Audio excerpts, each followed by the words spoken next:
Last season was one most fans of teams in the NFC East would like to forget, right? The Redskins took the division title with only 9 wins. Listen to this. There hasn't been a repeat champion in the division since the Eagles did it from 2001 to 2004. So the question to you, Max Kellerman, who do you see as the biggest threat to dethrone Washington? Would you like me to give Max his answer now before he even starts? I'm a homer. Go ahead. The New York Giants. It's actually the New York Football Giants. The New York Football Giants. You're damn right. You gotta get football in there. Look, I'm a homer. That's right. I am a homer. Forgive me. I've seen a lot of Giants Super Bowl wins in my life for being a homer. Look. The Giants last year had epic collapses at the end of games. It was uncharacteristic of them. Characteristically, in the Eli Manning era, they played very well at the end of games. Maybe the law of averages caught up. Maybe Coughlin had lost the team by then, and obviously he's gone. But if you end games with 75 seconds left last year, they got 10 wins. Well, if. Yeah. But what that indicates is fundamentally they were much better than their record. They collapsed at the end. Don't expect the Giants to collapse at the end of games again this year, especially Spagnuolo's back, McAdoo, new head coach, the whole thing.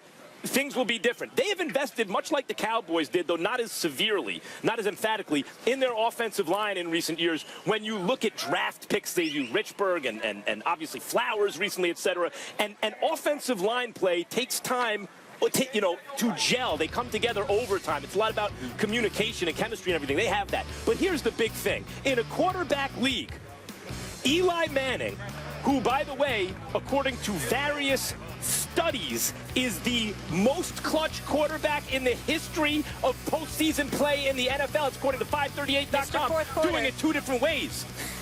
He also, knock wood, takes every snap. So even if you want to argue Romo is better game to game, I won't even argue. Is Romo available? And Kirk Cousins is a fine young quarterback. Are you sure about Kirk Cousins going forward? You've seen him do it for a small sample size. And don't even talk about the Eagles right now, what they have under center. Stop Bradford and you draft guys. But Eli Manning, and who's he throwing the ball to? Right. To Odell Beckham Jr. And now you got Sterling on the other side. The Giants are clearly the threat in the NFC East. Well, first of all, for the record, you ain't debating them. You're debating me. You can look over them all they want to. They can't help you. He just has to get the reaction from all the Redskins fans out here. They can't help you. That's number one. That's number one. Number two, I just want to make sure that I'm clear for clarity purposes. Brian, I'll lean on you. Did Max Kellerman just say that the pieces are there, and he bragged about McAdoo and he bragged about Spagnuolo? This is for the same Giants team that had a losing record for the last 3 years, has missed the playoffs the last 4 years. Yes. And the only thing they changed was their head coach. Yes. I mean, this same team. I just want to make sure. About that. So now that we got that out the way, let's be clear about something here. We got Janoris Jenkins, we got Damon Harrison, who's great against the run. They drafted Eli Apple out of Ohio State. Some are projected, don't forget. Olivia Vernon. We get all of that. Their secondary should be good. Their defensive line should be better in terms of getting at the passer, because they couldn't do anything until JPP arrived with one hand, albeit. So we got all of that going on. I get that. I understand that, combined with the fact that the Giants paid $200 million on the defensive side of the ball in the offseason to make that happen. I understand the elevated level of confidence.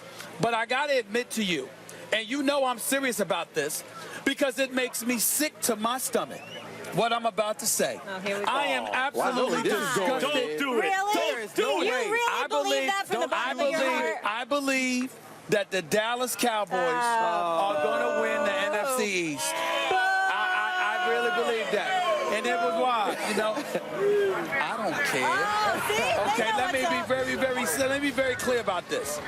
When you think about Ezekiel Elliott and what he can do running the ball and catching the ball out of the backfield, the fact that your own Alfred Morris is now with them, when you look at Des Bryant coming back, when you look at Tony Romo coming back, their defense is going to be suspect. Of course they are.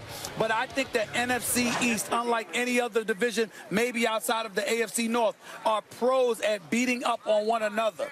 And somebody comes out on top, bruised and battered and mediocre nevertheless, but still out on top. And I think this year, because of Romo and Bryant's return, assuming they stay healthy, I think that they win the NFC East. I'm not sold on the Giants because even though their defense will be vastly improved because of what I remembered, they were so god-awful last year. I mean, number three. They were 75 seconds away, 4 to 10 wins. Defensively, they were one of the worst defenses in history. That's when you make your money. That's going to happen again? But Is that going to happen so you go on one hand, oh, the end of the game doesn't matter. But on the other hand, in the playoffs, Eli is so clutch. Like, well, which one is it? Which one is it? If throughout a guy's whole career, he's money in the fourth quarter, and then one year there's a hiccup, Eli's been money for 2 playoff runs. Oh, he's good in the fourth quarter, Which is only one more playoff run than Joe Flacco.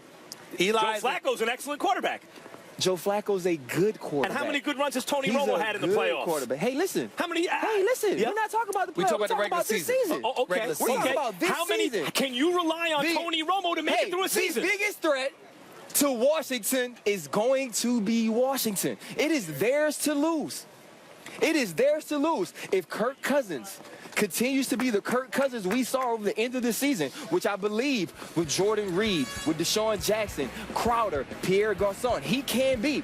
The best left tackle in football plays here, is practicing in Richmond. If these guys stay healthy, I believe the depth is a problem here. But on paper, the people that go out on the field first, the first 22, if the Washington Redskins do what they have to do, they will win. But let me say this. I believe in Kirk Cousins' ability as a quarterback. My question about the Redskins is that the Redskins won 9 games last year. Not one win was against a winning team. Not one. And so, to me, the question remains, is it fool's gold? Or is it fraudulent, or are they legit? Their schedule will be tougher this year. Kirk Cousins is playing for a new contract this year. But there are question marks about this team. Got Deshaun Jackson and Pierre Garçon playing for a new contract. Obviously, you got Doxson, who's a baller. We'll see what he does. All the pieces remain in place. We know that the Redskins, on paper, should be the team. But when have been the Redskins' worst years? When they've had expectations. And the other thing, their problem is winning the offseason championship. They didn't really do that this year. They got Josh, but it wasn't about adding a lot of pieces. Named free agent. Right, it wasn't. But it came up late, and they said they wanted a corner. What you don't understand, this guy Breland. Yeah, he's good. Yes, their secondary. You're right. On paper, D-Hall and safety. On paper, the starters. You're right. The secondary, for example, goes from suspect to very impressive, potentially on paper. Stephen A's point about the rivalries in the NFC East is true. It really means something. There's no matchup in the NFC East that's meaningless. All those teams have long and storied rivalries. They all get up for each other. I think it's the reason that even when there's a definitive advantage in talent on one side, the NFC East seems to be evenly matched. It seems that any given Sunday, anything can happen. I think that prevents anyone, including this Washington team, which you're right, the starters on paper, very impressive, from running away with it. So then you start to look at other factors, like, for example, strength of schedule. I seem to remember the Giants taking a team that came very close to winning the Super Bowl to the bitter end of that game. The Giants, even when they lost games, were losing to quality teams at the last minute. And again, in a quarterback league, let's go over the quarterbacks. You may have something in Kirk Cousins here, but the jury's still out.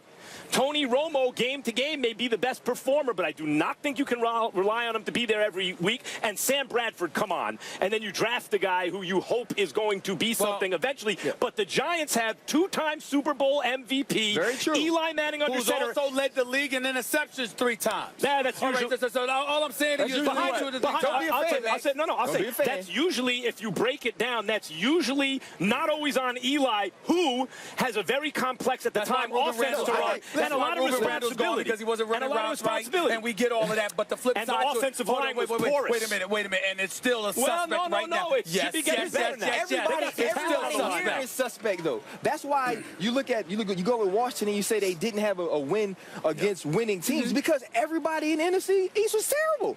You play those guys 6 times, and now that's why they're not going to run away. And now your schedule gets a little harder this year because you're the #1 team in the East, which means you play the #1 team in each division in your conference. That will make it harder. But nobody's going to run away with this division, and I think when it comes down to it, when the games get tight, which they do in the end, when you have division games, that this team is more talented than the teams they will be playing to see who represents this division in the playoffs. I'm going with Washington. Only one playoff playoff team out of this division?